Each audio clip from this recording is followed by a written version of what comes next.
Welcome to another episode of QED Podcast. And today I'm thrilled to be joined by Dr. Priya Ballal, a gynecologist with the 25 years of experience, 25 years, both teaching and practicing. So, welcome to the podcast. Thank you. Thank you so much for your time. And I never realized how busy doctors are until I met you.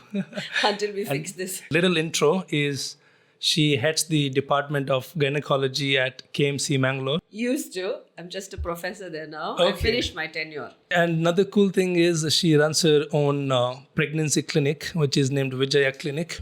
And she is the perfect person to guide today's topic, which would be present landscape on women's health. And if you have enough time, then we can address gynecology students. Sure. Medical students Yes. who would like to take up gynecology as their specialty. Definitely. So let's see if we have time.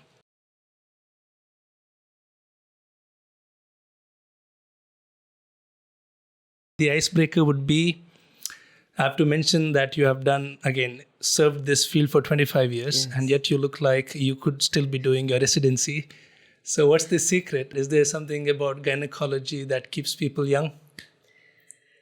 I don't think so. It's a pretty stressed out field if you take it that way. But maybe staying with students and being among the young, enthusiastic people probably is Nice. the reason. So before we address the elephant in the room, which is women's health, I want to brush up on how sophisticated the female system is. Like as males, we have straightforward anatomy, we have simple plumbing, but in case of female, it is very complex, just like they are, which is good. Help our listeners to better understand, like especially males, to understand how complex the female system is. And also your top 3 aspects in female reproductive system that makes you say wow despite your 25 years. Let's start with an interesting fact that all baby girls are born with a constant number of eggs. Okay, unlike the men, the sperms keep getting produced every 3 months. Right. This doesn't happen in the women. They are born with a certain number of eggs. It's 2 million, and then it keeps reducing with every menstrual cycle.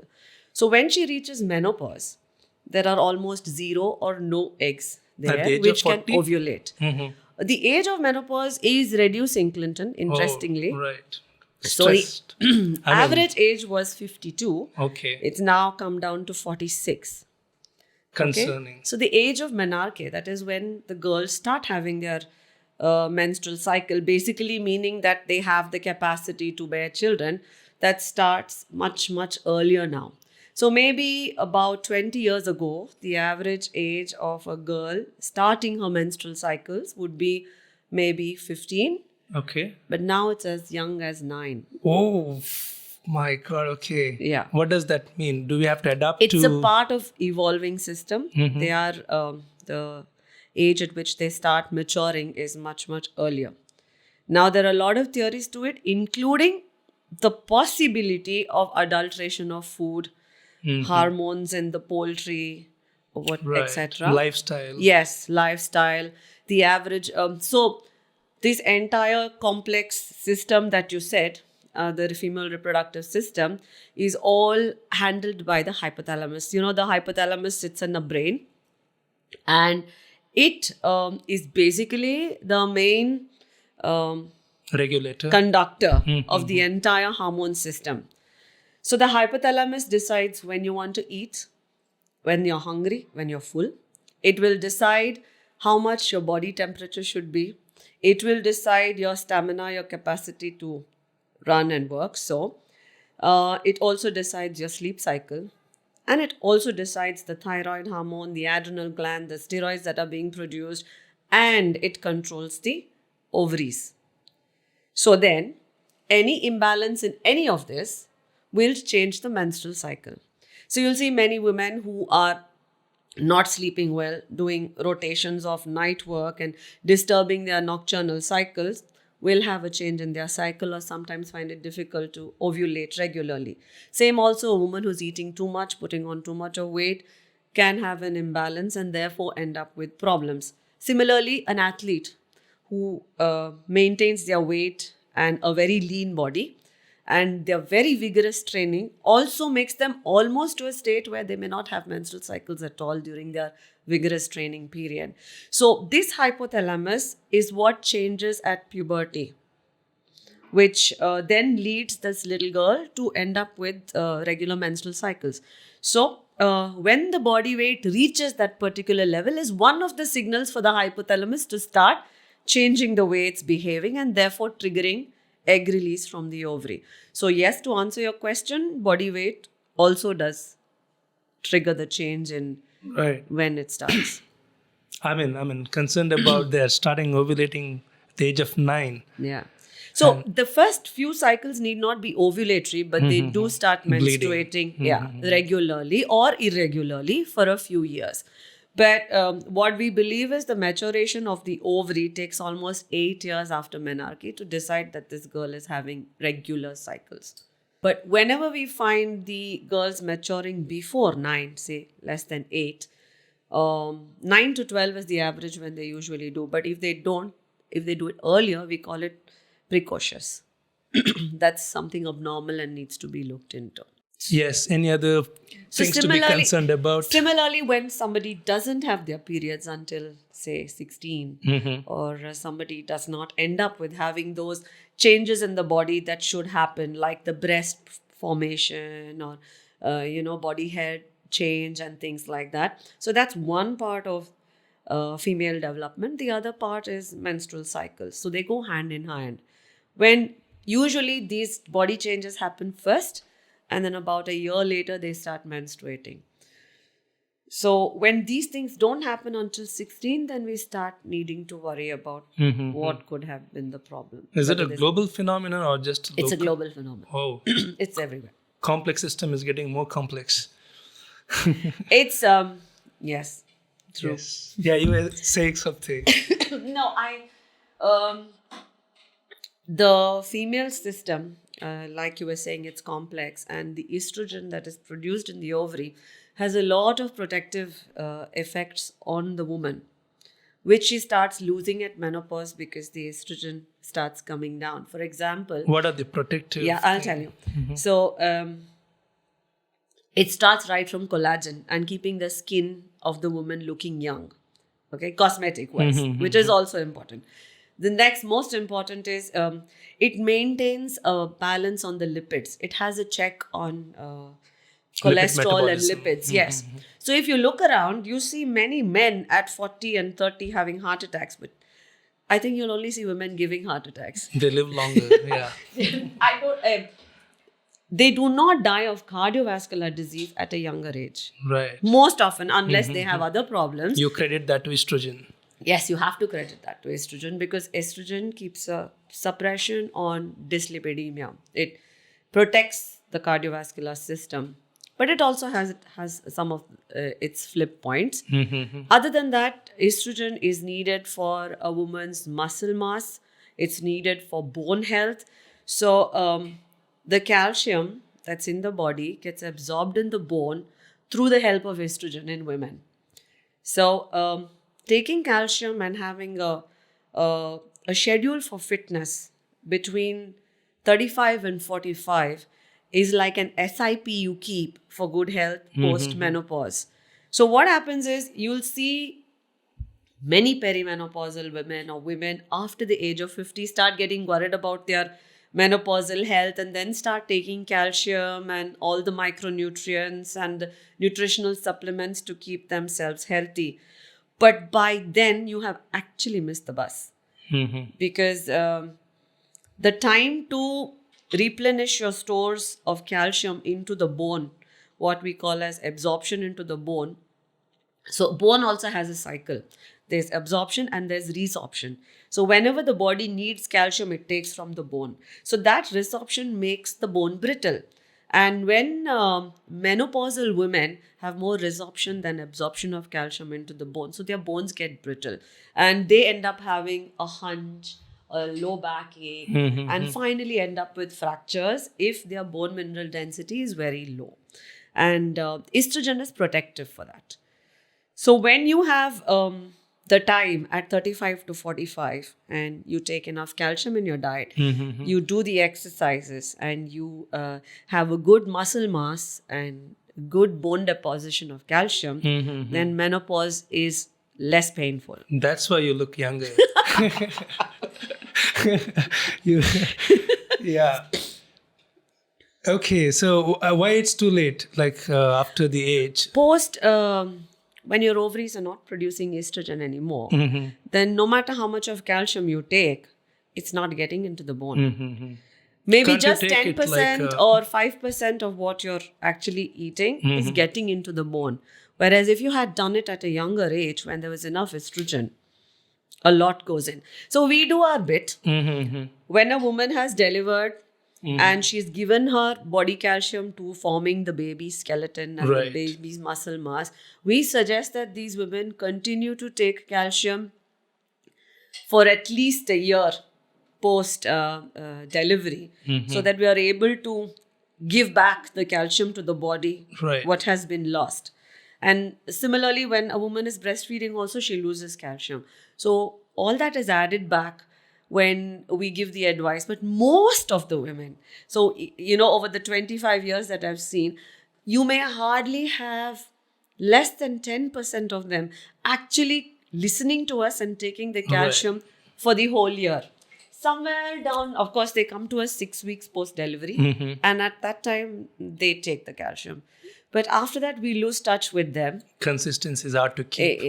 Yeah. I think more than consistency, it becomes a motivational issue. Right. And the mother is so engrossed in looking after the little one.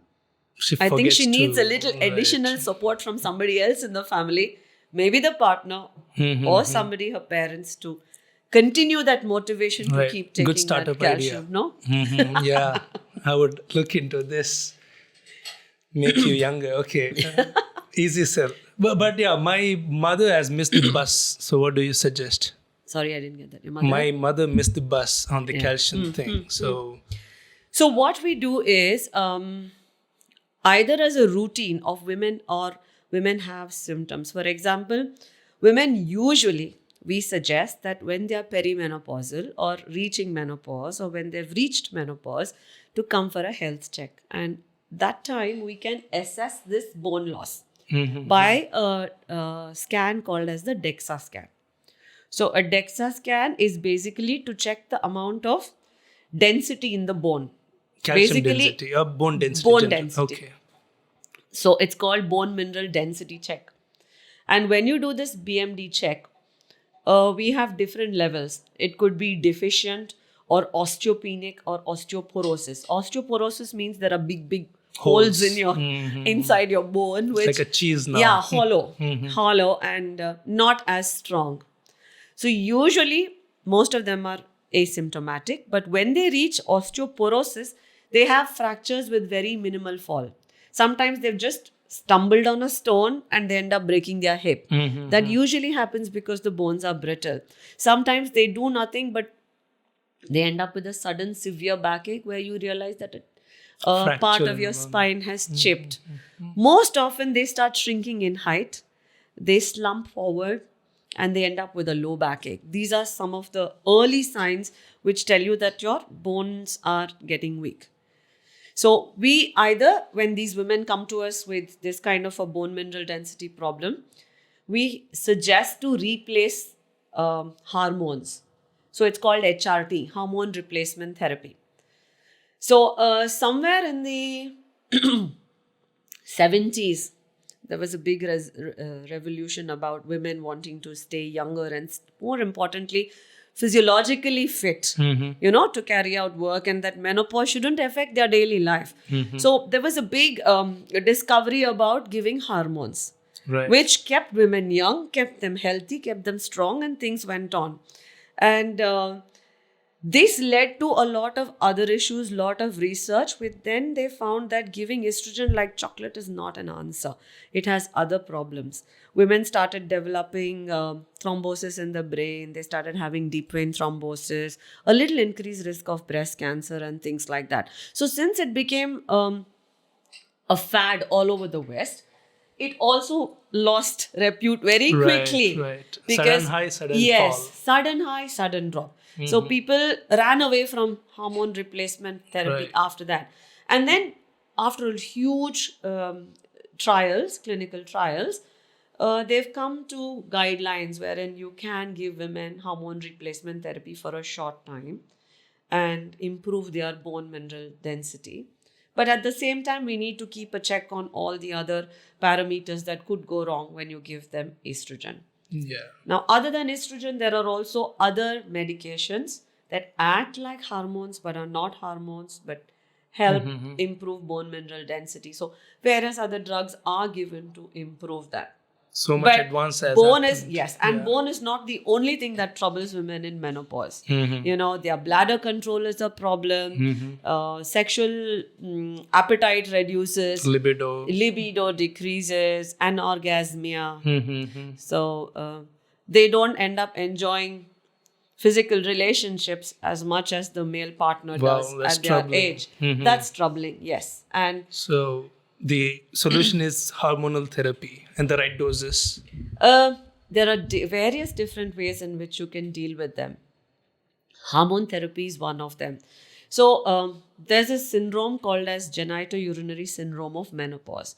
That means there are these women who, other than just having hot flushes, can have a discomfort lower down, can have burning sensation lower down, and irritation which makes them want to go to the loo every now and then, and the problem of not being able to control the urine even if they want to reach the bathroom. Either their bones don't carry them till they're in time, or we call it urgent continence, that they have to pass urine and sometimes they leak even before they reach.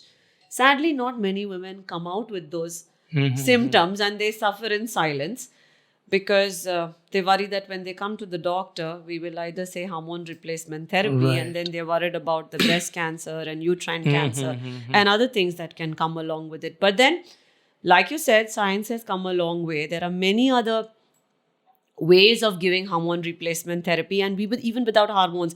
For example, a laser can help a woman with these symptoms. Interesting. We use lasers to rejuvenate the vagina. How exactly? So lasers are used in different ways. Lasers are used to cut. Right. You know that they even Right. cut diamonds. So lasers are also used to create micro, very, very tiny holes in the vagina, which then pushes more blood into the vagina. So that's Circulation. exactly how estrogen acts. It pushes more blood into the vagina. So what they do is, there are certain kind of lasers which are ablative lasers. There are certain lasers which are lasers that create this kind of a rejuvenation. So based on what we need, we can use different kinds of lasers. So basically for gynecology, we either use a diode laser or few other forms of laser. Interesting. It's basically a 20-second therapy which has to be recurrently done. And the woman usually feels better by 2 or 3 sittings of laser. They are burning and those sensations reduced. In fact, these vaginal lasers are also used for vaginal tightening for women who have delivered and have lost Elasticity. strength and elasticity. Like the skin, even the vagina loses its collagen Right. and becomes lax. So for all these things also we can use lasers. Do men have for erectile dysfunction? They same do. Thing? Oh, interesting. They do. Okay. They usually have various different. An andrologist would be a better person Yeah, to I deal was just with curious this. too. Yes, but they do have it. Yes. And there are even certain chairs which use electromagnetic fields to strengthen the pelvic floor in women. Similar things in the men, which helps in erectile dysfunction. It's called a HiFem chair, and there are various other different energy sources we use. So I have a HiFem chair upstairs. And I have Nice. a Yeah. laser too if you I'll want to take a have a look picture. at it later. Yeah, later. Yeah, any other facts? I mean, very interesting facts. I You would need have to give taken me the kind of- questions. I can go on and on. Yes. What as a male we need to understand now, like about the female body? The fundamental thing that we should keep in mind.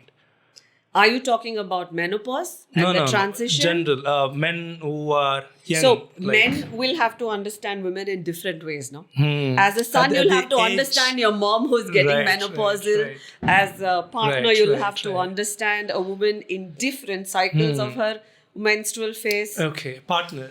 Yeah. Okay. So Again, at what age? Yeah, very complex stuff. Isn't it? Yeah, very. So, let's when you say partner, are you Yeah. talking about just married. teenage? Right, Are you just talking married. about reproductive?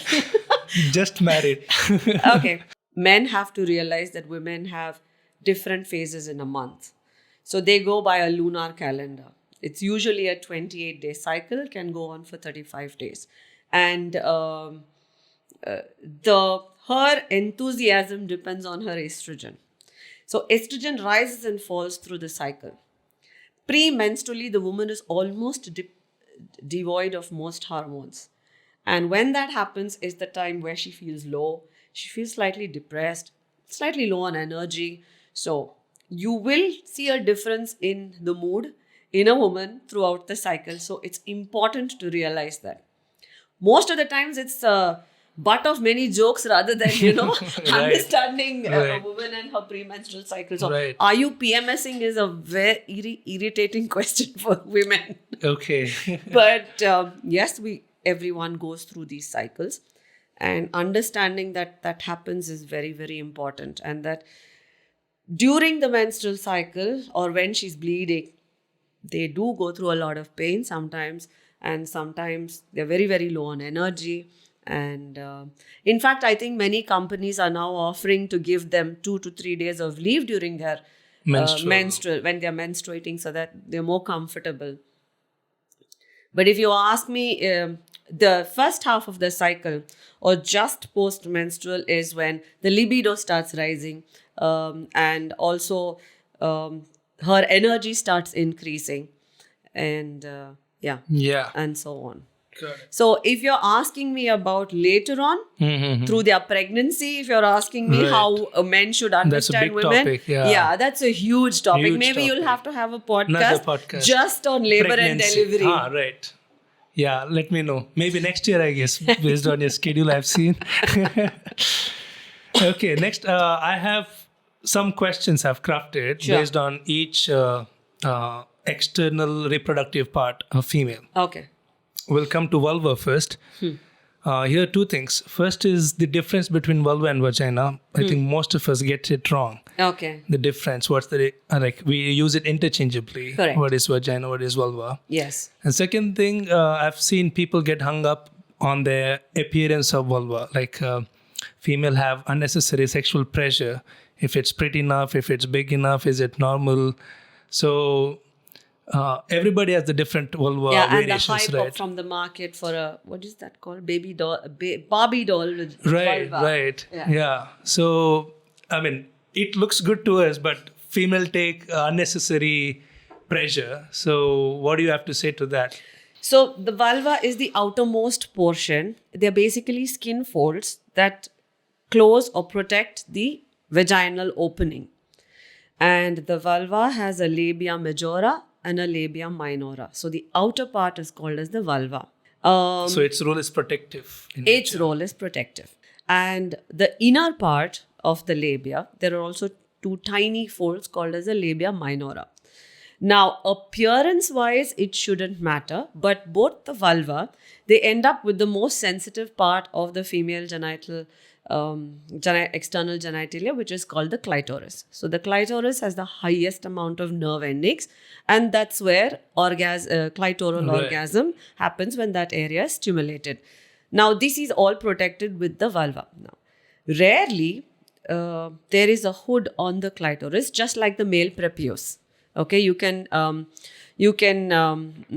compare the clitoris to the Male penis. Yes. and the covering, the prepuce, is called as the clitoral hood. In some women, if the clitoral hood is too large, it can cover the clitoris, leading to less orgasm or Sexual less pleasure. amount of sexual pleasure.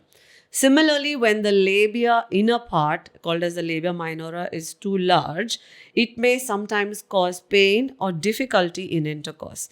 In such situations, we do end up crafting the labia for better physiology. Vagina is the opening or the birth canal, which leads to the uterus. Okay, it's about 5 to 7 centimeters, and it again, it leads to the uterine opening called as the cervix. So that's the vagina, the inner Yeah. hollow tube which goes to the cervix is the vagina. The outer area is the vulva. Right. So how do you convince anxious female who are they don't About have the cosmetics Cosmetic, of yeah. sometimes you need to have a thorough examination, and once you find anatomically that things are fine, then you need to find the root cause of why they feel so. Sometimes, and most often, either they are made to feel so, or it is a situation of coping, and you may find it in fields other than just their need to improve the vulva. It may be in various different functions. She may actually be depressed about something else. It's just like somebody wanting to get a nose job done or a lip job done. Right. It is more about acceptability of feeling prettier and better. And one of the reasons I didn't do plastic surgery Okay. is because I think it's very difficult to convince somebody that, you're looking better than what Right. what you are. So satisfaction is most important. When we pick patients for this kind of vulvoplasty, we call it vulvoplasty when we're trying to repair or change the shape or improve the appearance of a vulva, it's called vulvoplasty. And whenever you perform a vulvoplasty, you must get into the mindset of the patient. What exactly she's expecting out of this. What's driving her? What's driving her to get this, and why she really needs it. Sometimes it may be a strained relationship wherein she feels that getting this done may be better. Sometimes it's just a need to achieve more in terms of physical beauty or to reach that perfection. Right. Where I think, but in reality, I think beauty lies in imperfections Right. more than perfections, isn't Wabi it? sabi. Yeah. So, yeah. Right. The most important thing when we do any kind of plastics or any kind of plasties is that we must make the patient realize what is the extent of which we can change things and what she should expect. Unrealistic expectations from the client is the most dangerous thing to deal with when you're talking about these kind of Tell me cosmetic about it. surgeries. Yeah, I think you have been through some of the things. Not really, but when we do fellowships and when we train, we are made to understand that this is a very important aspect of counseling, that you need to tell patients, or you need to understand their expectations, and they also should know what the limit of their expectation at the end of this surgery should be.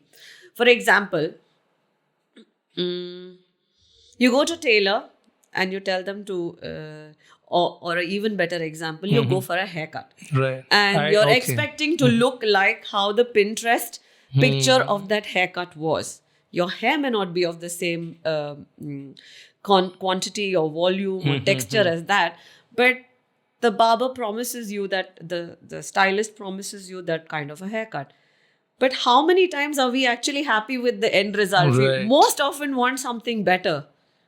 Even, for example, you go to a tailor, get something stitched, you always assume in your mind that you're going to look way better than Right. what Ideal me. Yes, Yeah. yes. So those expectations shouldn't be So unrealistic. clear communication is the key. Realistic expectations are Right. the key. So when did this all happen? Like labioplasty? It's always been there. Been there, okay. We've always been Do you see surge in the correcting. recent times? Definitely. Surge in recent times, basically because awareness is more. Social Surgeries media. become safer. Economy has gotten better. Right. You got financial independence. You Right. have the money to afford these kind of things. These surgeries are not new. These surgeries have been used for physiological repair, whether it was a trauma to that area or whether there was an area where congenitally it has been absent. Okay, sometimes girls are born without a uterus. Sometimes the girls are born without a vaginal opening at all. In which situation we have to create that vaginal opening, at least so that they can have a normal marital physical relationship. So we need to create a neo-vagina. So plasties are not new. But beautifying, like the cosmetic is the new one. Cosmetic is new. A very, very upcoming branch. Good for you.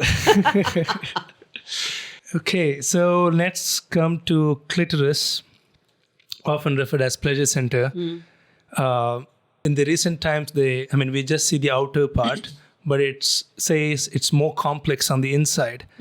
So can you tell me about the complexity involved? I mean, complexity of clitoris, and also there's a lot of misconceptions and a lot of there's no clear information on how like men can effectively stimulate the clitoris. So a lot of guys wants to know, like, how do I do this thing right? Okay, for that you need to go to somebody who is probably more qualified. I as a gynecologist, Right. I'm not a sexologist. Okay. So there is a difference between Difference. a sexologist and a gynecologist. I repair things that are abnormal. Nice. But clitoris is an area which has highest number of nerve endings, and therefore causes clitoral orgasm or pleasure. How it has to be stimulated? And Sexologist is the yes, best. yes. Yeah. You need another podcast. For that. Right. Yes. Then let's come to vagina, which is often described as self-cleaning oven. I mean, I've put it from the medical textbook. But there are a lot of, there's an enormous industry selling products which are like cleaning product, freshening it product.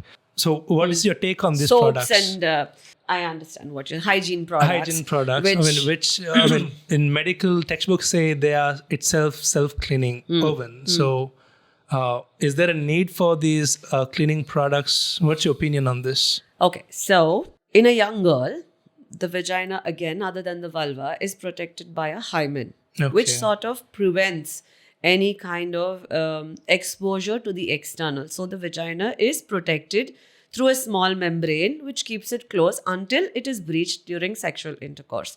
There is a possibility, especially since the anal opening, the vaginal opening, and the urinary opening is all very close on the perineum in women. There is a possibility of infection in that area. And second, like you said, self-cleansing, because the vagina, when healthy, is able to harbor probiotics or bacteria, microbes, which keep the vaginal pH at a certain level. And when that pH is maintained, and when the vagina has good blood supply, these microbes or the microbial environment that is there in the vagina prevent any kind of external infection. When this is lost for any imbalance, this can happen. So most of the hygiene products that we would suggest would be when somebody already has an infection, so that we are able to control that infection by controlling the pH. So most of the things that we give are pH balancing liquids or Medication, medicated lotions or cleansing products that we use. We also can improve the vaginal health by consuming probiotics. So that, the lactobacilli are the most important bacteria in the vagina, which keep it healthy. So yes. Drink a lot of lassi. One like of that. the natural probiotics, yes. So what situation it disrupts the this balance, like cleansing, like self-cleansing ecosystem? What disrupts the balance is probably not maintaining good hygiene, not maintaining regular menstrual hygiene.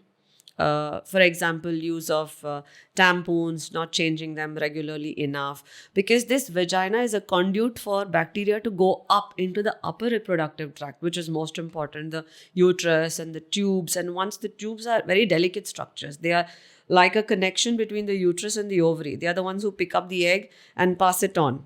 And that's where the fertilization takes place. So if that is blocked, then pregnancy becomes difficult. And most often it gets blocked with sexually transmitted diseases and certain infections that can climb up to the Ovaries. upper genital tract, as we call it. Example, chlamydia infection. And gonorrhea infection or tuberculosis and things like that. So the vagina also has a mechanism by which it remains closed when the pelvic floor is well toned. And the anatomy of it is such that the anterior vagina sort of rests on the posterior one, keeping it closed. So It's like collapsed position. Okay. so having sometimes multiple sexual partners, especially when you have sex workers and prostitution and multiple sexual partners with unprotected intercourse, then the risk of infections do increase. And therefore, there was a big drive all over when we were trying to create HIV awareness and trying to reduce the incidence of HIV, of safe intercourse and use of condoms. And condoms are available, both female and male condoms. So that was one of the ways to reduce infection in these kind of situations. Yeah. Also, menopausal age group, when the pH changes, or when somebody has had recurrent fungal infections, then it keeps happening because the milieu of the vagina has already been imbalanced. So in those situations, we will need these pH regulating ones to control. So hymen, very controversial part. What is the situation now? Like, women are concerned about hymen the Hymenoplasty? Do you see cases where women are concerned about hymen? Like Very less. Very less, right? And how was the situation back in like 20 years back? Less spoken about. Okay. Less spoken about, probably.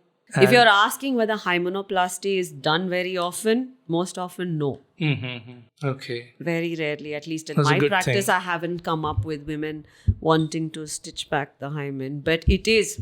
I've spoken to a lot of people who only practice cosmetic gynecology who say that in certain countries, it's a big thing to resuture or restructure the hymen. Anything to say on vaginal discharge? Misunderstood topic again. A whole Pandora's box. It can be normal sometimes, it can be abnormal sometimes. How do it they depends. make a decision, like which is normal, which is abnormal? During the mid-cycle, when the ovaries release the egg, is the time when the body is telling the woman that she can get pregnant. So the cervix and the vagina secrete a lot of secretions to lubricate the area, and also for less painful intercourse. And during this time, there is a cascade of discharge, which heralds ovulation by 12 to 24 hours. So mid-cycle, there is an increase in vaginal discharge, which then slowly reduces. That's normal menstrual cycle. Any other discharge that goes along, irritates, is foul smelling, or causes symptoms of itching, are abnormal. Or any kind of discharge where there is bleeding is abnormal. So what secretes that? Vagina itself secretes? Vagina secretes cervix. Are you talking about the blood? No, the discharge. The cervix and the vagina. So, under the influence of hormones, again. And why there could be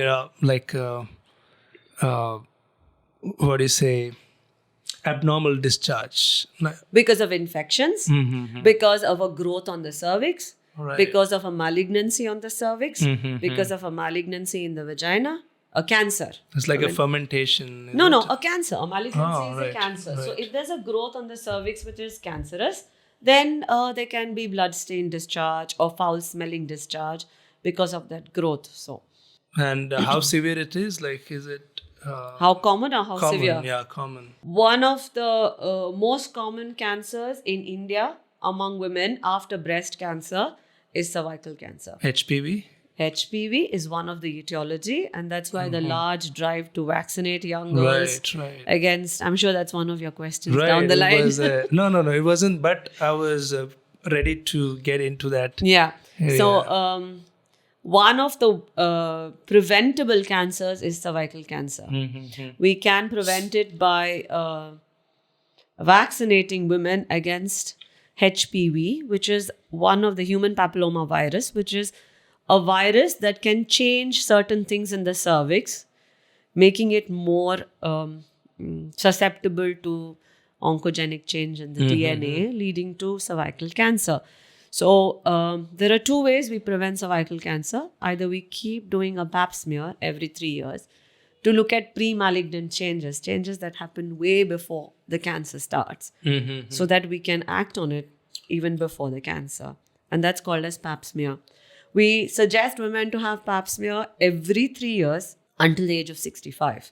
Oh. And these pap smears should start once the woman is sexually active. And it goes on for every 3 years until she's 65. Human papilloma virus vaccine has been around for a while, but the government of India has put it into the vaccination schedule recently. All young girls and boys are suggested to have the vaccine as young as 12 or 13. They can take the vaccine. And the advantage of taking the vaccine early is that you need lesser doses of the vaccine. So you can, and you're taking it way before exposure. So if you're vaccinating somebody who's already 22 or 24, it's possible that she's already having an infection with some of the viral strains. Now, HPV has 1 million strains.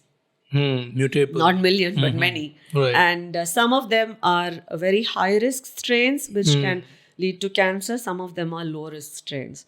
So vaccine can take care of all the variations takes in the care, virus? not all. Not all. Most.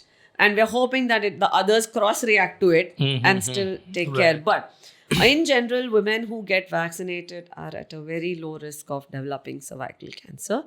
So yes, it should become. And I think the government of India, we're planning on making it free of cost. It's not yet free of It's cost. like though. it will become eventually a polio kind of drive. Hopefully, Yeah. yes. So, I mean, does that, if you take it younger, does that mean you have to continue till the age of 65? No, the dose is only 2. Yes, the pap smear should continue. Okay. Irrespective of okay. whether you're vaccinated. Okay, next, the unicorn of vagina, which is G-spot, asking for a friend. Okay. So everybody talks about it, but nobody is quite sure whether it exists. If it does, where does it exist? So the G-spot is supposed to exist on the front or the anterior portion of the vagina. Just you mean it exists? A centimeter or 2 below the clitoris. That is what it says. That's what the anatomy book says. Okay. What Okay. does, can you repeat again? I missed 2 centimeters It's below supposed to be on the anterior vaginal wall, lower than the cervix. But a lot of people say it's enigma and it can't be found. But there are textbooks describing, or there are people, anatomists who have dissected and proven that there is a G-spot. It's like a nerve endings more or Yes, something like yes, that. yes. Like a nodule on the anterior vagina. So There are still- surgeries for G-spot augmentation Wow. to improve sensation on the G-spot. And So things how like that. gynecologists find the G-spot? Do you- Similarly, the cosmetologist, they palpate the Do vagina. they go through the sensational thing and spot the... No. It's not about sensation. It's finding the nodule Mm-hmm. and injecting it with either PRP. What's PRP? PRP is platelet-rich plasma, Okay. or other things. Interesting. What does it do? PRP? It on raises the G-spot. So obviously the sensation the male can increases. find it. That's way. The sensation also increases during the intercourse if the G-spot is higher, raised, basically. So how it goes. exists then. Yeah. Myth busting time. So, what are the top 5 things you want to burst, like myths you want to burst on gynecology? On what? On Are you talking gynecology. about pregnancy? Are you talking about reproductive health? A What are you talking general about? women's You health? tell me the myths, I will tell you about we'll it. go on like from reproductive, Okay. female reproductive Yeah. part, and then Rapid fire. pregnancy. Yes. Now pregnancy. We'll start Okay. with pregnancy. Top 5 myths, and how do you clarify That you can't have pineapple and papaya in the first trimester of pregnancy. Interesting. That you shouldn't give a woman enough amount of water or hydration after delivery. These Why are myths those that need to be broken. Okay. How do you elaborate Why that? do I think the myth came? I think in the olden days, water was the highest source of infection. And we didn't exist in an era with too many antibiotics. And most women died of either bleeding post-delivery or due to infection post-delivery. So to curtail that, there were a lot of rules that went through delivery. Most of them had a home delivery. And there's always at least in South Canara, even Kerala, and I'm sure everywhere else, there's a separate room a little away from the rest of the house, which is kept just for delivery. It's most often very close to the water source, either close to the well or close to the wash area or whatever. And women are kept there for 42 days. They are quarantined from the people around the house. Other than the household, not other many relatives were allowed to come in those 42 days. And they were given a particular kind of a diet which was rich in antibodies and, which had probably antibiotic elements or infection busting elements. And one of the most common sources of infection was probably waterborne, because the toilets were open. Open defecation was all over the place. So things that came out of the soil were not eaten. Things that grew under the soil were not eaten. Water was restricted. Although boiling and drinking water practices were there, women were given only hot water. So there are a lot of patients who come and ask, my mother's not letting me have ice cream. My mother is not letting me drink cold water. Can I drink? Because she's allowing me to drink only hot water in this weather. I can't. But that came from that system Practice. of drinking boiled water. So I'm assuming a part of it was because of waterborne diseases. They Right. restricted it to the minimum, and we followed it without thinking. Right. And you mean papaya and pineapple has no effect on... No. So I think raw papaya seeds were used as abortifacients. What abortifacient? Abortifacients means to induce abortifacient. abortion. Okay. Right, Like right. for termination of pregnancy. Right. They were using the raw papaya seed. So from there, the myth moved on to Right. not having even Does ripe it really papaya. work? Raw papaya seeds? I have on- not seen it work. Okay. I've not prescribed it to patients, so no, I Right. haven't had a patient coming in telling me they've used it, but there yeah, are... but this is pretty common myth. Like, Yes. I hear around, like Yeah. papaya Yeah. and pineapple. Yeah. So no effect at all. So I haven't read it in my books. yeah, another myth about pregnancy. If you had got me a list of myths, I would have busted them. for Okay, you. let me check. Wait. Internet is on. Wait. Shape of the belly indicates the baby's gender. No, No. I mean, did Not you true. Yeah, not true. not true. You can't exercise during pregnancy. Okay. So, what we suggested, if somebody is already doing some kind of exercise, for example, someone's a swimmer and their body is used to swimming every day, we suggest that they can Continue continue that. to do it. Suppose somebody is used to doing yoga every day, we suggest that they can continue to do it. But if there are certain problems with the pregnancy, we suggest to cut down on exercises. For example, it's possible that somebody has had abortions multiple times, miscarriages in the middle part of the pregnancy, or somebody's had premature deliveries without any reason, where the uterus just gives way, then we suggest that they don't exercise or have, depending on the kind of work. Suppose as a teacher who's standing for more than 6 hours in a day, we would suggest that they not do it. And so if the pregnancy is abnormal, we may suggest to curtail. And there are certain exercises we suggest in pregnancy, especially improving pelvic floor tone, improving posture, breathing, circulation on the legs, and the kind of position to sleep. We suggest certain things. There's physiotherapy, and there are exercises which we suggest in the middle part of the pregnancy. There's exercises we suggest towards delivery, and there are exercises we suggest post-delivery for the initial 6 weeks, where all the organs are going back to their non-pregnant physiology. After having stretched, the muscles of the abdomen are going back, the pelvic floor is going back. So at that time, we suggest a different set of exercises. So depending on The person. the time in pregnancy, there are various exercises to do. Okay, another myth. Hair dye, nail polish, and other beauty treatments are unsafe during pregnancy. Hair dye, maybe because of the ammonia, it's suggested that they don't color their hair. But other than bleaching the hair, and ammonia-free, things like that, may not matter. But your second part of the question, Nail polish. nail paint is not really toxic, but there are two reasons why we suggest not to Do it. use nail paint. Is when a patient comes to the OR or to the emergency room in a hurry, bleeding, or where we need to have a quick oxygen stat, with the nail paint, we're not pigments. able to reach the nail Right. bed to pick up the pulse or the oxygen or the saturation and things like that. And even in the operating room, the color of the nail is very important for us. The color of the tongue, the lips, the nails. Indicator. Yes, indicate oxygenation, blood circulation, etc.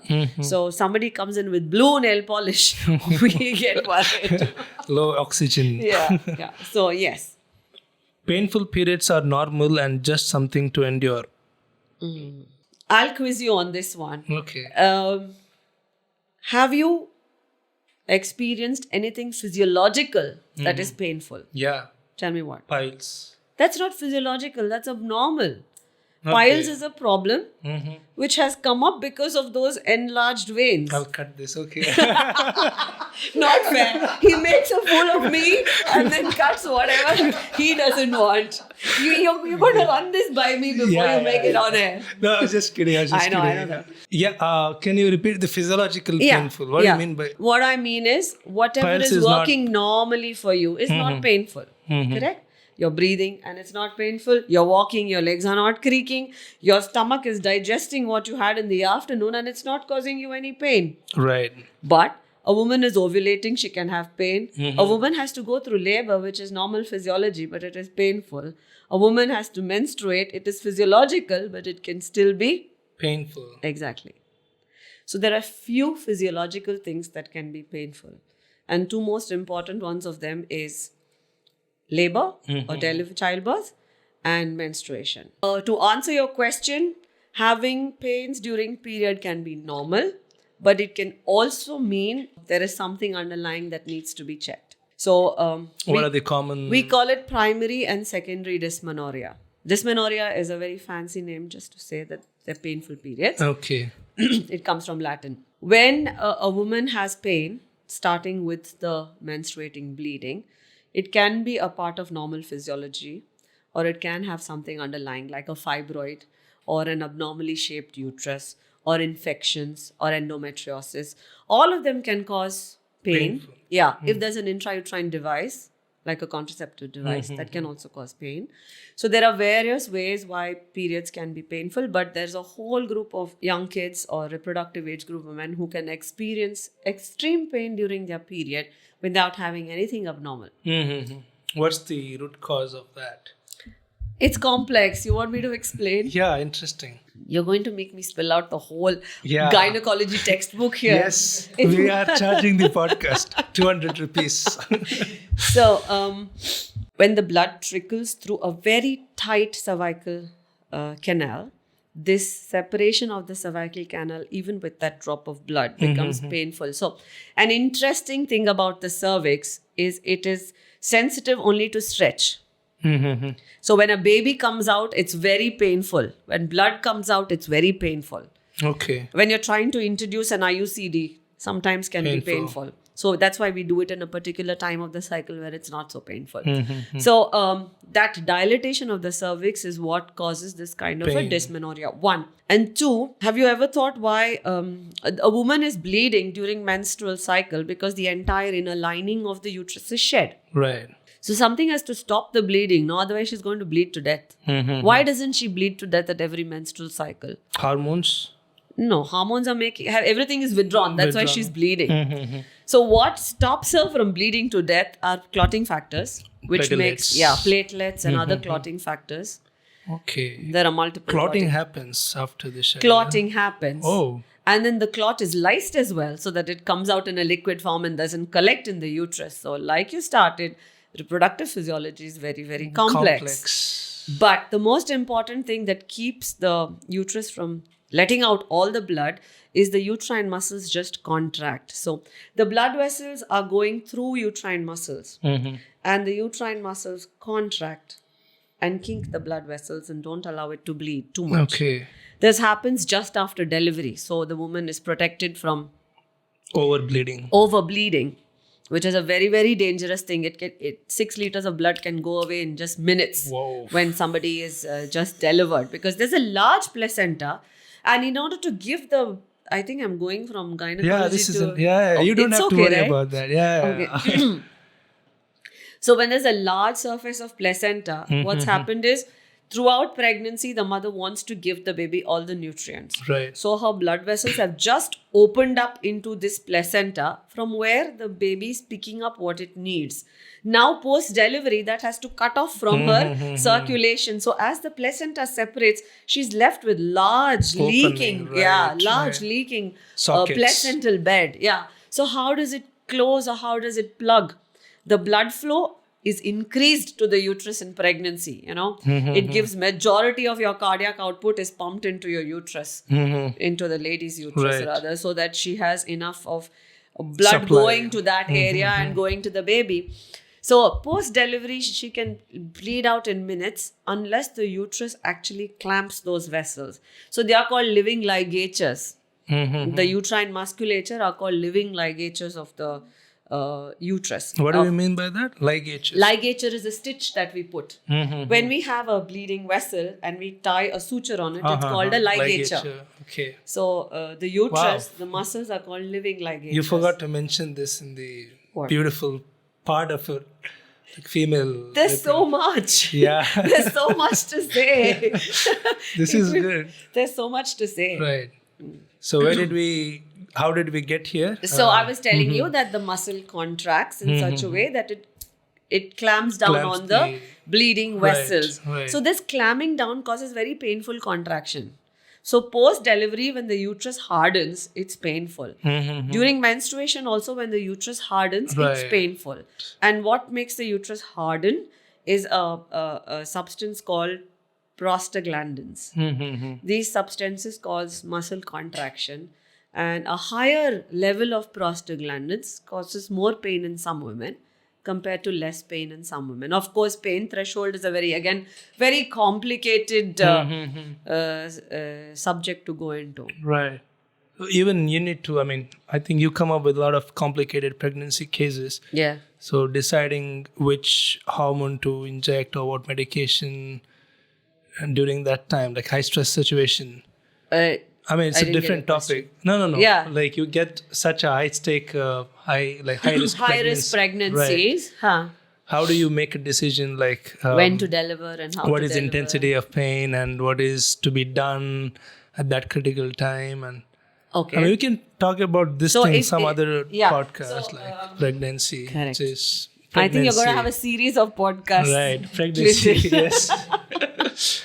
Yes. Another myth. We were talking about painful. So why are the periods painful? Right, One right. reason is because of the painful contraction. And then I told you also the cervix, is a very tightly closed thing. So right. when the bleeding triggers. So is there to any that, medication for that, or they have to endure the pain? No. There are enough medications that help you reduce the prostaglandins. Sometimes we even use both birth control pills to regularize the hormones so that we can reduce the pain. How about painkiller? It should always be prescribed. Over-the-counter painkillers may not be the right solution for dysmenorrhea or painful periods, because there are certain painkillers that are nephrotoxic, toxic to the kidneys. And this girl is going to have her cycles every month. So there are certain painkillers that are safe to take. And when we find it affecting the girl every time, then we need to resort to other situations, like I said, other medications to sort of control or find the reason for the pain and deal with it.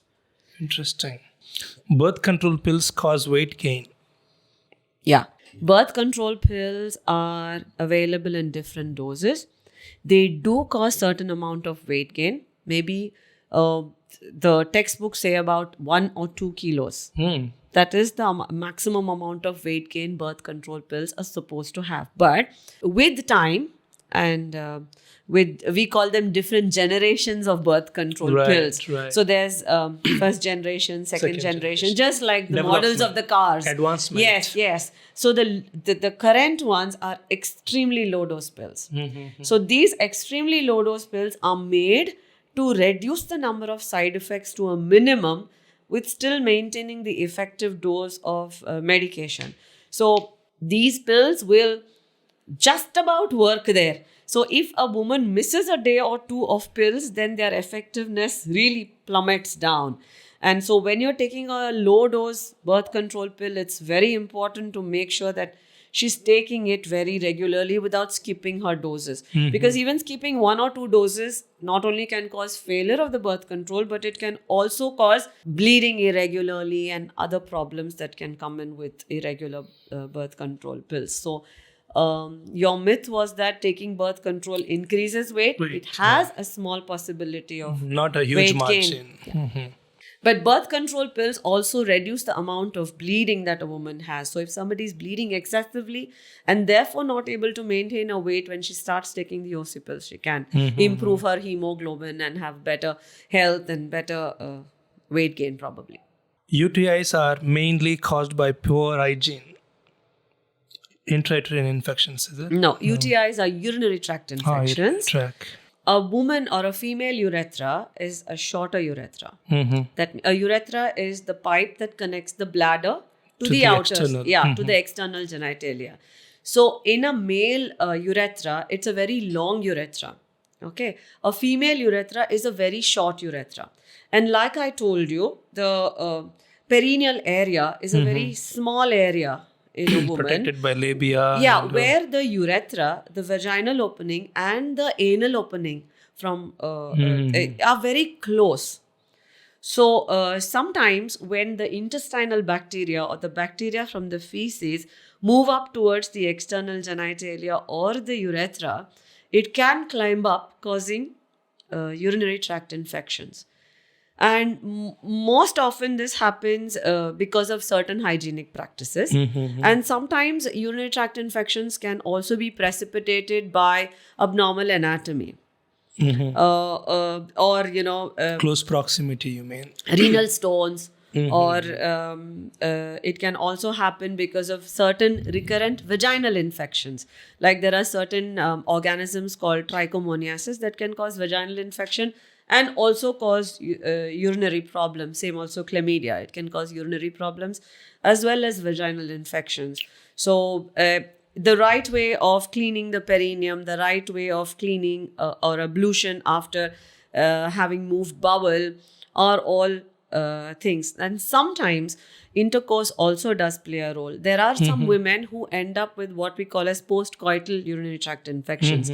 They have repeated infections, especially after an act of intercourse. And Like this hygienic opposite. not really, not that one of them, yes, but even if there is no hygienic issue, just because the urethra is a very short one, it can happen. So also in perimenopausal or menopausal women, where the lining of the vagina and the urethra becomes very thin, it becomes more permeable to infections. So that also could be a cause. And sometimes when a woman doesn't empty her bladder fully for any anatomical reason, or when the uterus has descended down through age, or that's another entirely different topic. So whenever somebody doesn't empty the urine regularly, and when they don't drink enough water, then the bladder is not flushed enough number of times in a day. Just like a running water is clean water. Similarly, when the bladder keeps getting washed out with more and more amount of urine coming in, then it remains clean. When something stays stagnant there, then the risk of infections are higher. Most often, the urinary tract infections ascend up. Even those cases taken care by a gynecologist or urologist? It's a mix of both. A urologist or a gynecologist can take care of urinary tract infections in women. Yeah, but if the urinary tract infection gets worse, then it can affect the kidneys as well. It's called pyelonephritis, where pus collects in the kidneys, which is important. Right. And urethritis, or infection of the opening of the urethra, can also be a sexually transmitted disease. For example, a gonorrhea can cause urethritis and infections. How common are STIs in the local context here? It depends on what kind of a population you're catering to. In Mangalore, in an educated population, the risk is definitely lesser. Okay, then we'll close down the myths. Now we'll come down to the top 5 gynecological conditions that women should be aware of or concerned about. Top 5 in the recent past. Like it wasn't there 20 years ago, so, and right now it's rising. And Can I divide it into age category? Perfect. So if we're talking about young girls, Mm-hmm. like pubertal girls or women in the early reproductive age, let me put it as 15 to 25. Yes. I think they need to learn how to sleep well, eat right, maintain their weight, and maintain healthy eating habits.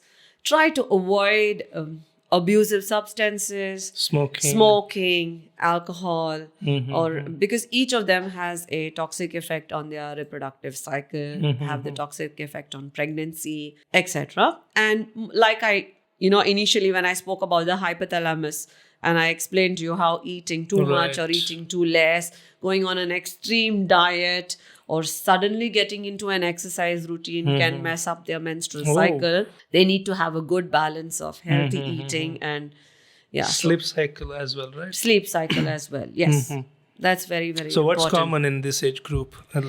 In this age group, what most often is irregular periods, and in what do you mean by irregular polycystic periods? ovarian There's like a syndrome, you pause would and have something? heard. No, the periods cannot come for 2 months, or once she starts bleeding, she doesn't stop bleeding, or the periods come at very different times. She doesn't follow a calendar, and bleeding too much, extreme Unpredictable. pain. Yes, these are all abnormal bleeding. So you would credit this condition to the sudden change in lifestyle. Various conditions.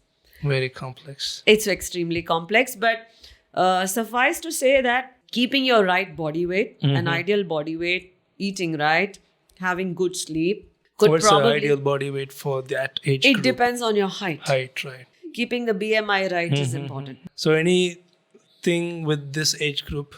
So irregular periods is the thing. Yes, which is irregular pretty- periods and, the stress of studying your career and that 12th standard tension and choosing the career tension. Right. I have a lot of kids around that age who come to me, or their parents Stress. bring to me with irregular cycles, basically because of sleep deprivation or too much of eating junk, eating out, too much of maida, refined sugar, aerated drinks, sugary Poultry. drinks. Yeah. What women should, or these young girls should be aware of is probably, I think, menstrual hygiene, good eating habits, and also be aware of their changing reproductive physiology, that they need to understand that an unwanted pregnancy could be quite dangerous. They need to understand natural and healthy sexual practices, and also probably they need to understand that contraception is available. Although in our country, since sexual activity or anything under the age of 18 is considered as sexual abuse or rape, women under the age of 18, we don't really prescribe a contraceptive. Right. Now considering it is Reproductive getting- age yeah. group. Again, irregular cycles are a problem because they continue with the same kind of eating habits and the stress only gets worse. Right. So how much do you contribute to stress on this irregular periods? Like how much stress plays important? From if I ask a lady who comes with irregular periods, if you're stressed, most of them will say yes. I've hardly seen somebody saying, no, I'm cool. I think that requires an entirely different mindset. It's a paradox. So, like if feeding it is Clinton, are you stressed? very much. So, I don't know. I think there must be a very minimal population who will say there is no stress in life. Right. Stress will play a major role in reproductive patterns. Infertility, when women are trying to conceive, sometimes they can't. In fact, there is an entity called stress abortion as well, wherein too much of stress can actually be one of the reasons for a miscarriage. So, yes. How do you guys stress do does play. that? Stress miscarriage. Stress It's called a abortion. stress abortion. No, we don't do De-stress, it. okay. We don't do it. We try to avoid it. Okay. So there are women. Let me behind bars. So we don't induce stress on anyone. No. Removing stress. I mean, stress abortion. I felt. I mean, I had stress abortion. Like you are aborting the stress, something like that. Oh, no. See, Okay. a stress abortion is a miscarriage that happens right. because of stress. I took it as a metaphor. Yeah. No. Right. Post reproductive age. So, reproductive age is all about getting pregnant and the risk factors of pregnancy, or trying to not get pregnant, and contraception and these kind of things. You were asking me top 5 things that women in this age come with. They come with infections, or they come with fibroids, which are benign growths from the uterus, or they come with painful periods or endometriosis. We call this problems of reproductive age group because most of them are hormone dependent. Including polycystic ovarian syndrome, etc. So this What do you mean by hormone dependent? They're caused by the estrogen. imbalance in Yes. the hormones, right? Imbalance in hormones, or we call them hyperestrogenic Is there a states. device where it keeps track of the estrogen No. levels? No, It's a good idea, right? We can keep checking blood, but it doesn't unless you know what to do with it. There's no use. I mean, estrogen is a necessary evil. You need it. Right. I mean, is it a great device if there's an imaginary device like a wristwatch? No, which measures your estrogen No, every estrogen day. levels naturally change over your menstrual cycle. The amount of estrogen you have in your body in the beginning of menstrual cycle is not the same in the middle of the menstrual cycle, and it's not the same every point of the day. Right. So, right. That's what. Like if it keeps track of your levels, and it's kind of give you the what report. I'm trying to say is a normal level of estrogen hormone keeps your cycles regular, and it is not harmful. It's only in situations where a woman is hyperestrogenic, where she has anovulatory cycles, certain kind of cycles and certain kind of hormonal imbalances predispose a woman to have certain problems. So tracking the estrogen levels is not going to do anything. Okay. I mean, maybe help It's not your gynecologists to startup track. idea. Okay. So what do you say about PCOS? Yeah, how severe we it did is. sort of touch upon it a little while earlier when I was telling you that Okay. irregular cycles can happen because of PCOS. Polycystic ovarian syndrome, we're seeing a rise. We're seeing a rise of it in puberty as well as in the reproductive age group. These are basically a set of women who have irregular periods. They have that is PCOS. Yes, no, Okay. not that. That's not all. They have a propensity to put on weight more than other people. There is a part of the PCOS which is called as a lean PCOS where they're not fat. But some women do end up putting on a lot of weight, and some women are obese. They have irregular cycles and they don't release the egg regularly. We call them anovulatory cycles. So these women They bleed, but finding it don't difficult to reveal the egg. conceive. They bleed irregularly.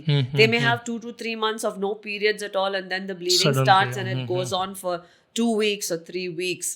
So they have irregular cycles, and sometimes they have an excessive amount of androgenic hormones, leading to a male facial type of hair growth, growing a little bit of a mustache, a little bit of excessive chin hair and facial hair. And abdominal wall hair are all possible with polycystic ovarian syndrome. And you're saying it's rising. So It's rising. because of lifestyle changes. It's rising because of lifestyle changes. There is a genetic proponent to polycystic ovarian syndrome. There is a weight gain and obesity angle to polycystic ovarian syndrome. It is actually multifactorial. Right. The symptoms are One the of the same. more complicated things Right. in gynecology. Very much. So what are the earliest warning signs someone might notice PCOS that shouldn't ignore? PCOS is a spectrum. Somebody may have... So what's the extreme of the spectrum? The extreme is being excessively overweight, having excessive facial hair, acne, and irregular periods or heavy bleeding that are not cyclical and all over the place. Like they go on for 3, 6, or 8 months without having a period, and then they bleed continuously for a long duration of time. They end up having metabolic problems. They can end up with diabetes. They can predispose to hypertension. And later on, they can also have an increased risk of endometrial cancer, uterine cancer. That's the extreme. Extreme. So when Some it women may starts, not okay. even be able to conceive because their ovulation is hampered. So we may have to make use of artificial reproductive techniques or IVF or sometimes even just ovulation stimulation drugs to encourage the ovary to release the egg. Right. But where do they have to go for surrogacy or something? No.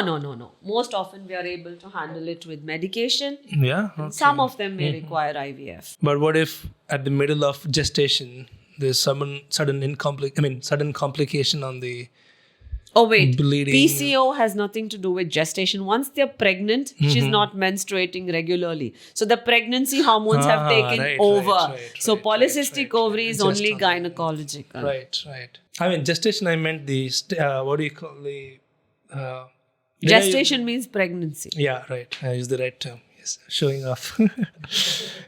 So what's the treatment for this thing?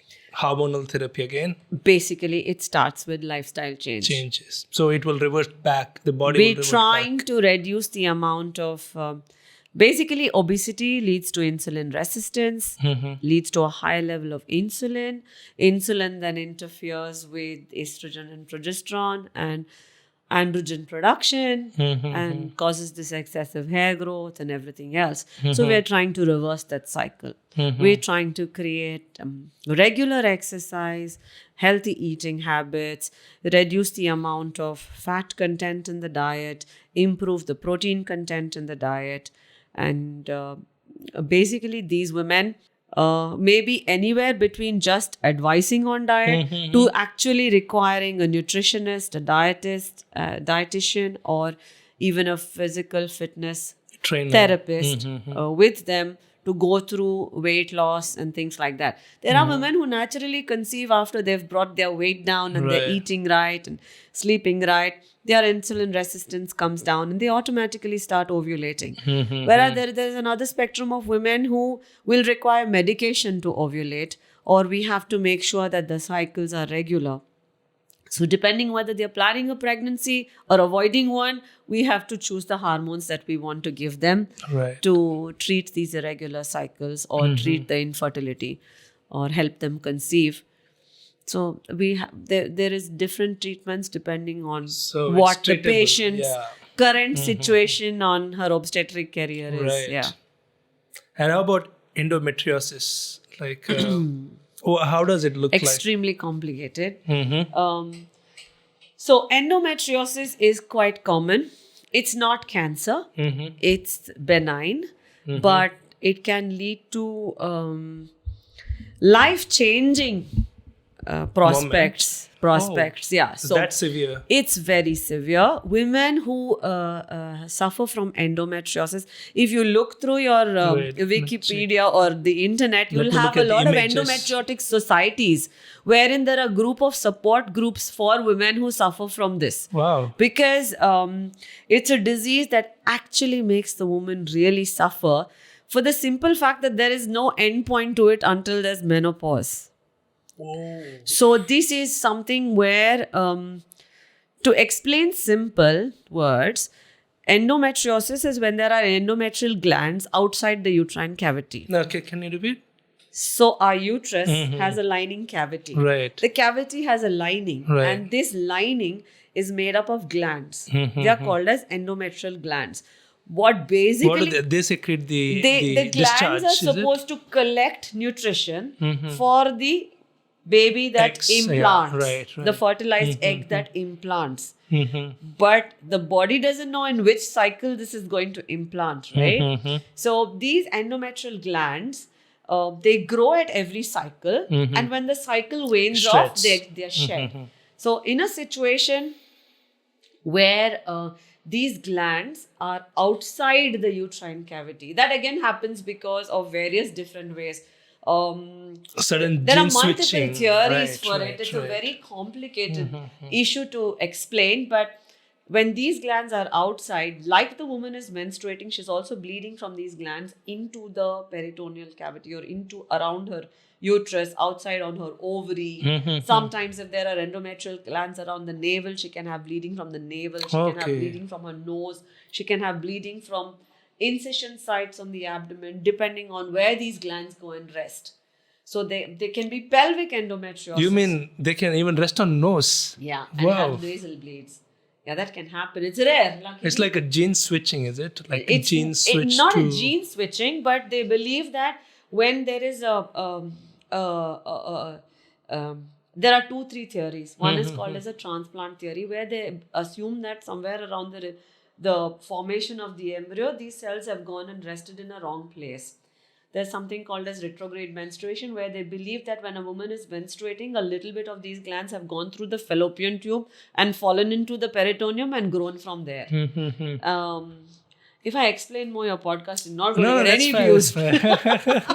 You're going to get too much into it. So Yes. basically, it's a situation where Is there a cause? Like, what causes that? Is the there are a cause lot clear? of theories, but Again, not theories. a single proven cause. All hypothesis. All hypotheses, multiple hypotheses where there is certain evidence, Mm-hmm. but we are not able to say, okay, this is it, and if we treat this, we're not going to have endometriosis. Mm-hmm. So again, it can be mild to very severe.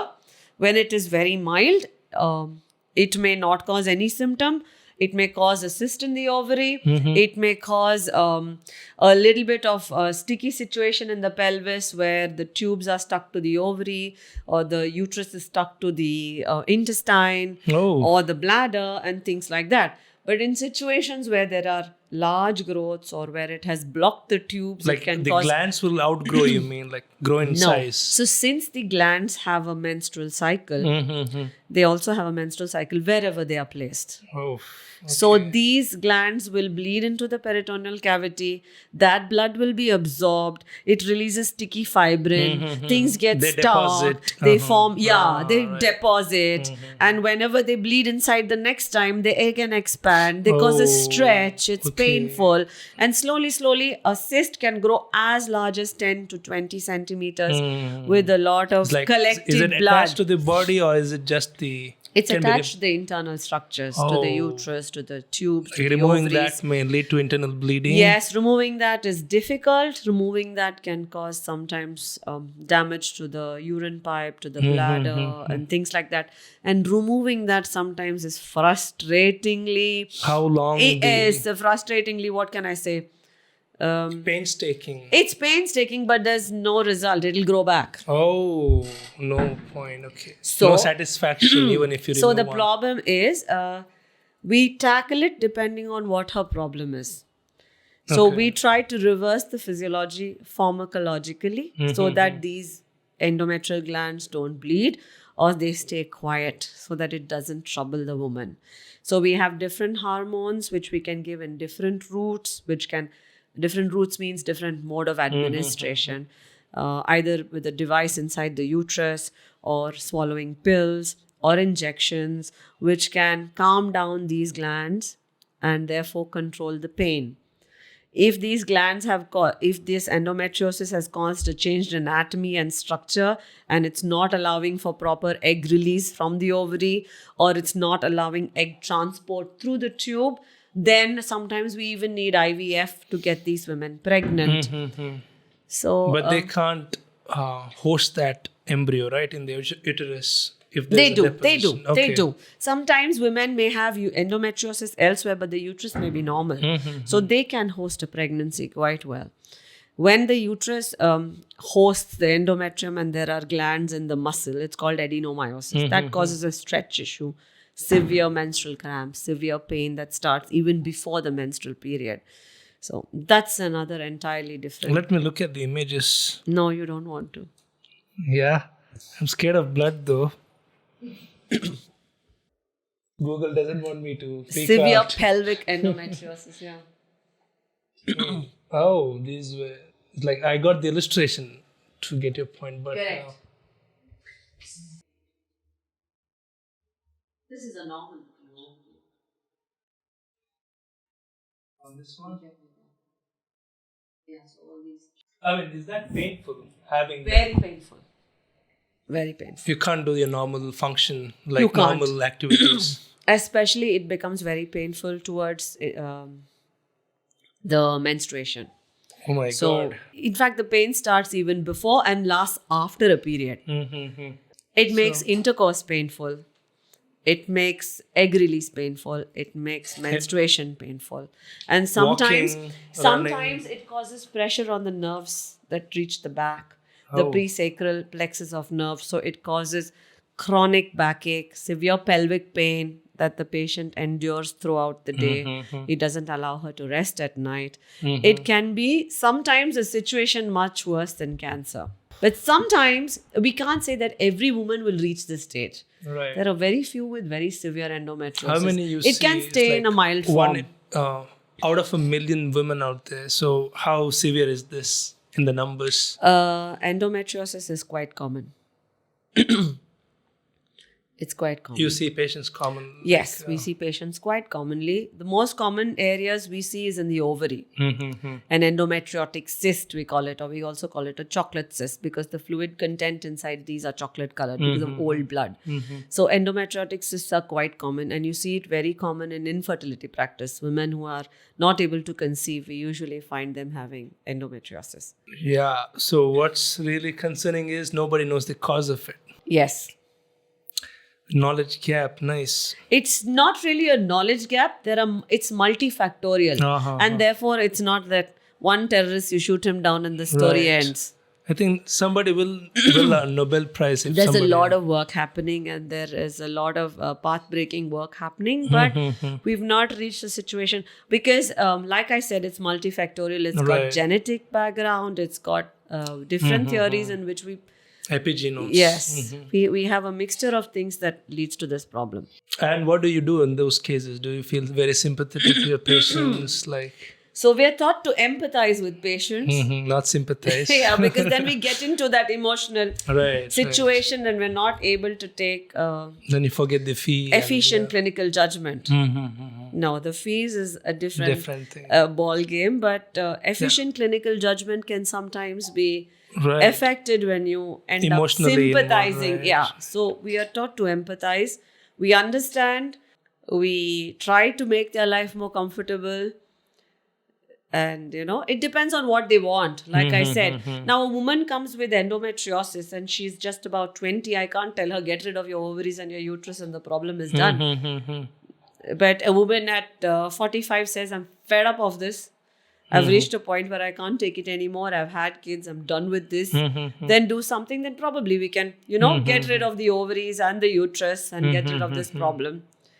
But So then not it's always done, we're is able it? to. Not always. What if they end up in the nose later? After No. removing the That's an entirely different thing. They're congenital. Right, And they're very rare. You mean it's till 45? I mean, till they reach the Menopause. menopause. But what happens, these things that have created a sticky situation and created an anatomical distortion, because of that distortion can cause problem. Yes, the symptoms of menopause the menopause does reduce the symptoms of endometriosis, but they can last for a long time post-menopause. And every time it's painful, right?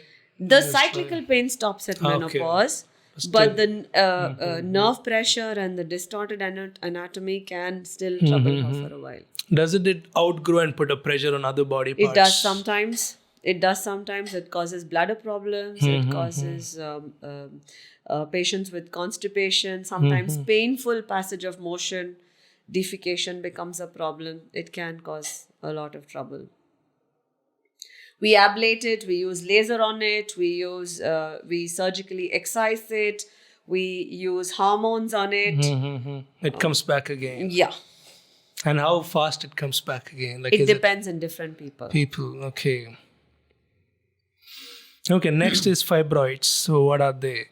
Again, a very They common are benign situation. growths from the uterus. They are very common. They can be look just like multiple in a single uterus, and they can be just one large one. So the biggest one I have removed is 11 kgs. Whoa, 11 kgs. Yeah, and the highest number of fibroids I've removed from a uterus are 28. Okay. That is in number. And how long did the surgery take you to remove 28? I don't really remember. Okay. But it wouldn't have Bigger than taken this more podcast? than an hour and a half. Okay. Maybe. Because we 11 need to kgs, we like, need to reconstruct the uterus back. It's not about removing the fibroids. The uterus has to function well after we've removed those What do you multiple do? Again, fibroids. razors? No. Surgery. Oh. Either keyhole surgery or obviously 11 kg Like, how one. can a body organ can grow 11 kgs? Like, I mean, This is not the largest fibroid. If you check, you may find more World heavier record, ones, let's see 25 the- kilo fibroids. But they have a name. Anything larger than 11 kgs is called a giant fibroid. You just type in giant fibroid, Clinton. giant fibroid. Clinton's Typing going to world become a record. gynecologist. All podcasts from now on are gynecology related. Teenage dream, gynecologist. Yeah, but 11 kilo is almost. So this was a young lady who hadn't yet conceived. She was looking like a full-blown, larger than pregnant woman. And she was holding that. So you can imagine a term pregnancy would be 3.5 kilos. Right, 11 kilos. I mean, did it grow suddenly or did it? No, it grew over time, but she was too scared to come to us, is what Right, she said. right. She was too scared to come to the doctor because she knew she'd need surgery. So she kept on pushing it to a point where things She got couldn't very take it longer, difficult. right. Yes, yes. And how so is she now? sometimes Like, large was it fibroids successful? don't cause any symptoms. Sometimes very tiny fibroids cause a lot of Lot of symptoms. symptoms. It depends on the location where they are on the uterus, whether they are more towards the cavity or more on the outside. The ones on the outside cause less symptoms. The one towards the cavity causes more pain and more symptoms. And the ones that are close to the tubes can block the tubes and prevent a pregnancy or cause infertility, and therefore they have to be removed. So there are various reasons why we operate on fibroids, and we either essentially just remove the fibroid or we remove the uterus along with the fibroid. So when we just remove the fibroids is when they are young girls and they are planning pregnancies, or they want to retain their menstrual function right up until menopause, and they're far away from menopause, maybe in their 20s or in their 30s, then Right. we remove just the fibroids. Whether they will come back, there are some women who end up with removal of fibroids and 5 years down the line have developed fibroids the same size or larger again. But it's And- not as severe as endometriosis, no? The pain is not so bad, but The discomfort is similar. less. Yes. They have their differences. Again, But, the but cause is both not can known. happen in the same person. Oh my God. Have you seen such cases here? Quite often. It's quite common to Quite have often. endometriosis with fibroids. My God. Again, you know.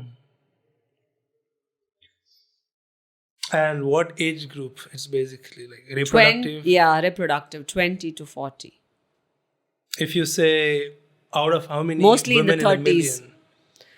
For 1 It's lakh? quite common. Maybe 20 to 30% of women will have a small Wow. fibroid, but Okay, it may not not be extreme, symptomatic. okay. So if a lady goes to a general checkup and they find a small fibroid and she never knew it existed and she didn't have any symptoms because of the fibroid, we don't operate on these fibroids because their rate of growth may not be the same.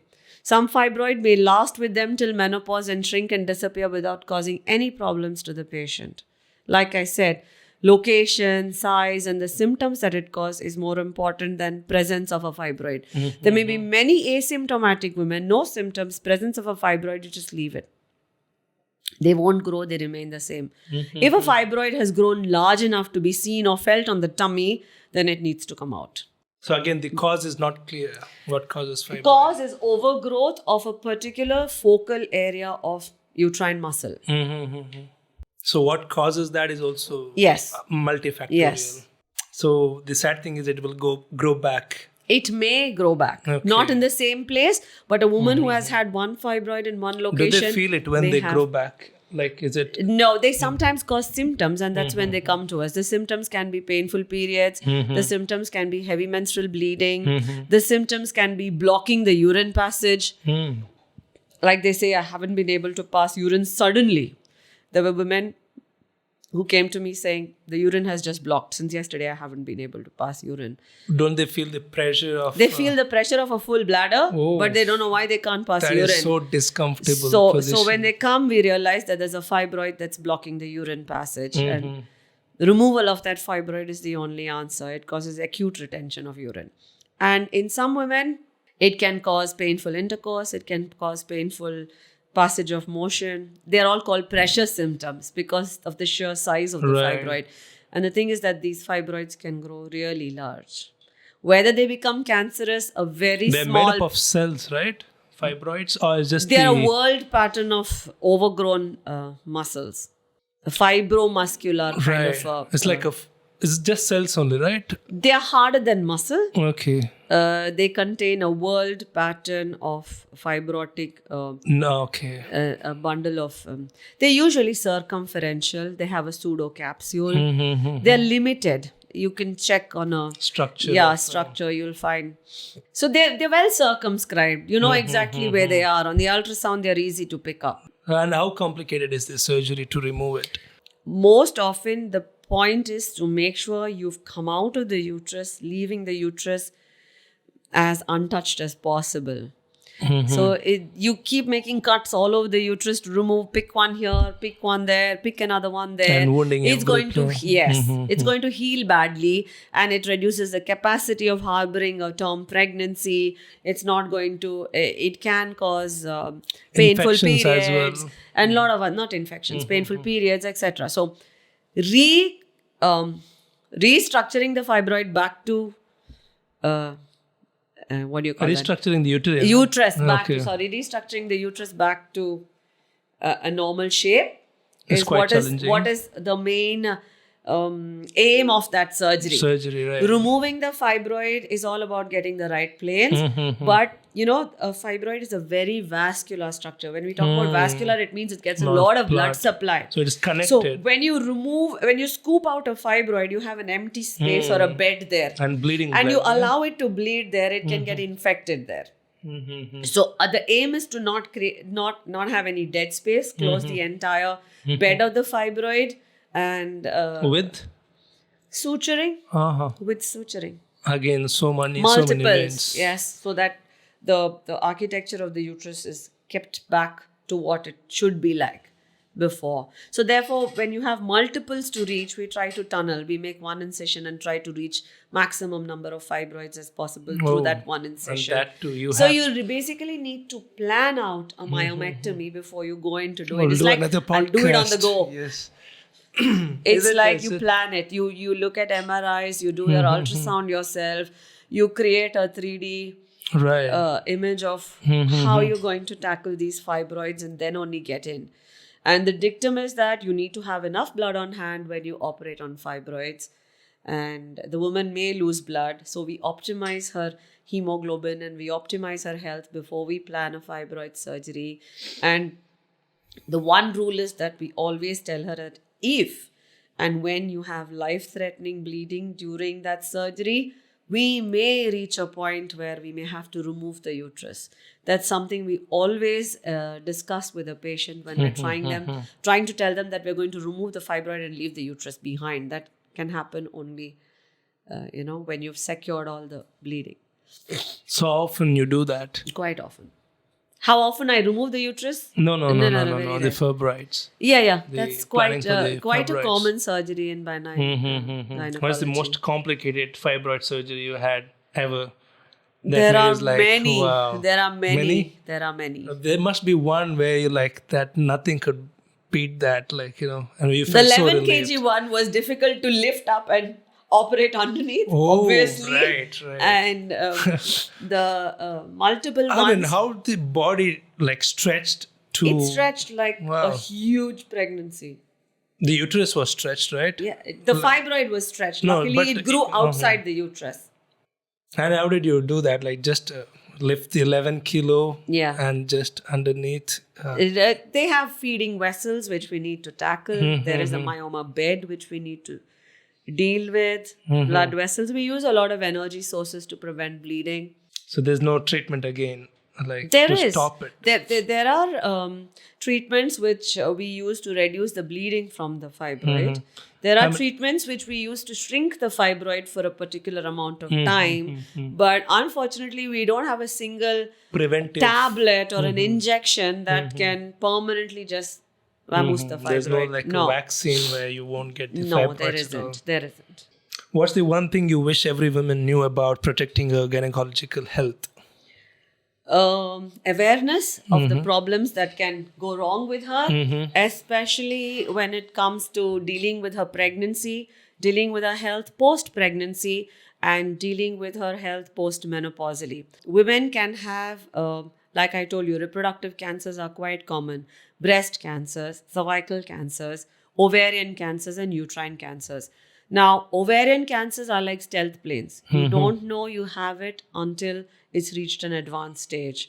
And the sad part is we really don't have a screening program in place, or we don't have a screening test anywhere no in the world indicator. Okay. which is against or which screens the population for ovarian cancer. You We can't even now- scan and find out, is it? Yeah, by then it's already too late. Right.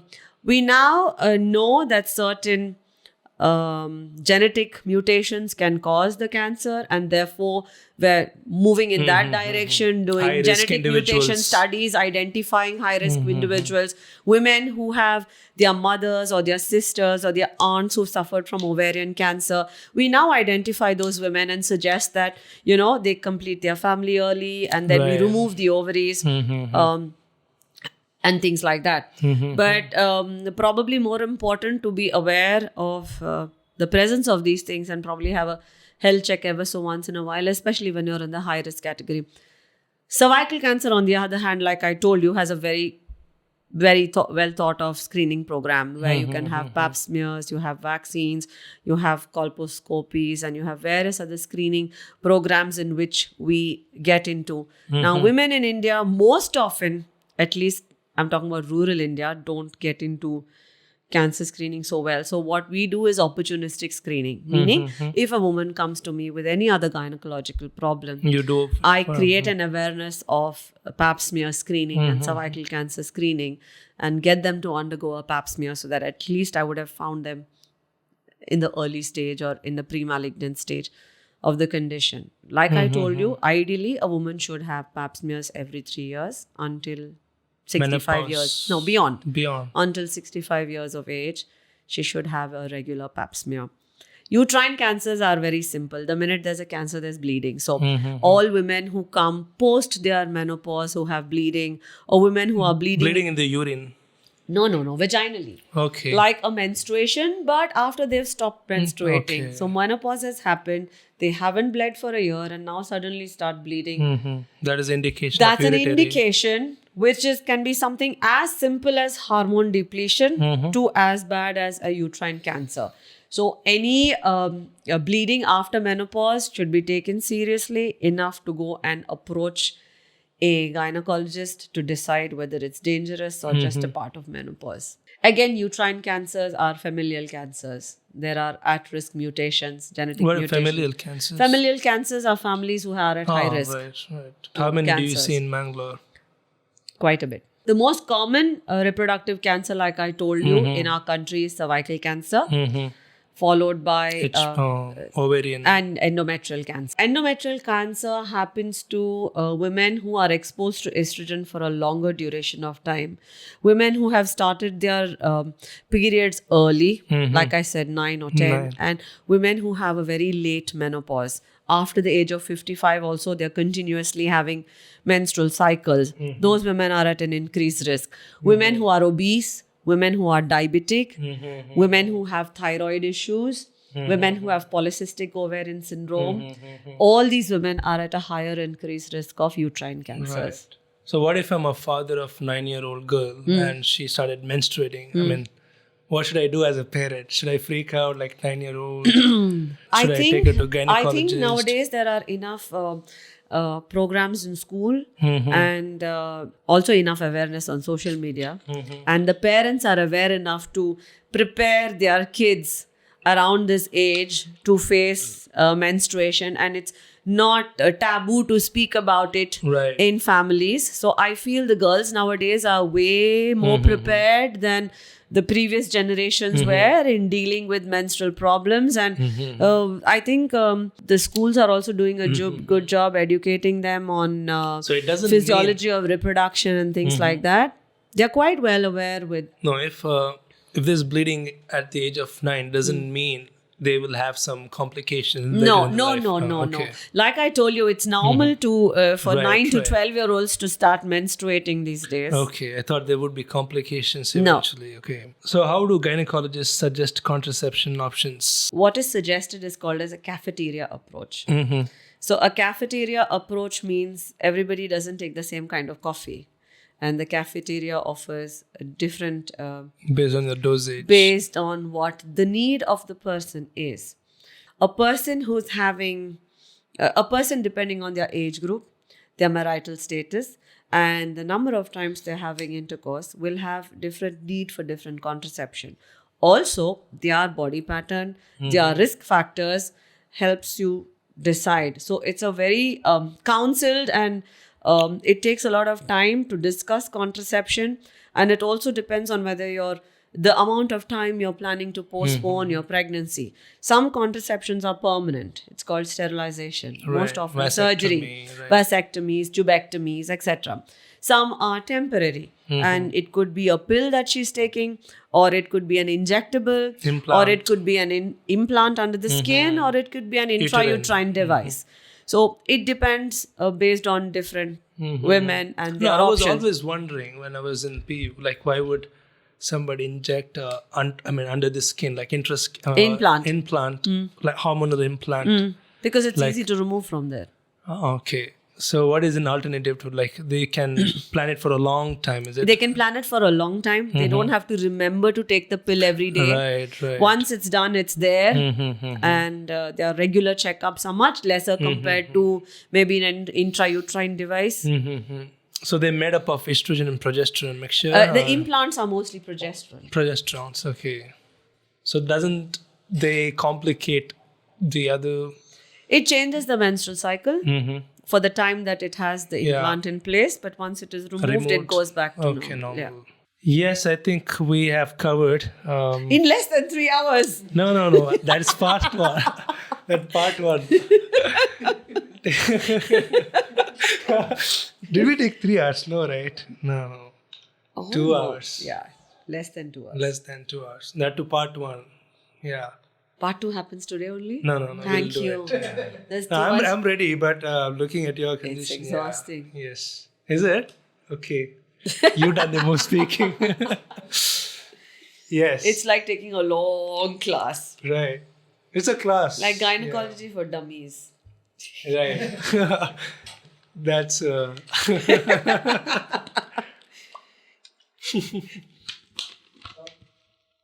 wait.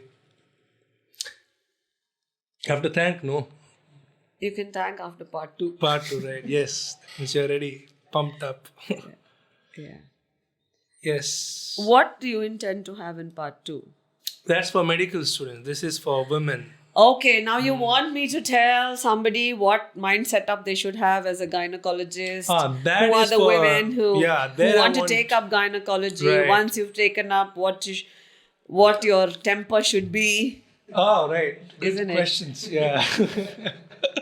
No, I was thinking, How something much of similar. work it takes Work, from you, work what life, stress. economics, and when to decide to have your own clinic, all practical things, Okay. which is not taught in the medical school. But how much do you think people will watch this? No, Most I'm of your not- podcasts are very yeah. interesting. I don't know how many will be No, interested it's not in for this. made for like everyone. It's not for mass.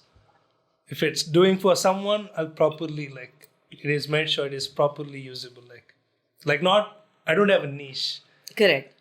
Pick something and have a set of intention for this. Like, Give me that. Women's health is important. I'm glad you're thinking about it and you're Okay. taking out to the open. But I don't know. That's fine. I mean, I don't take care about the result, Yeah. but my duty is done.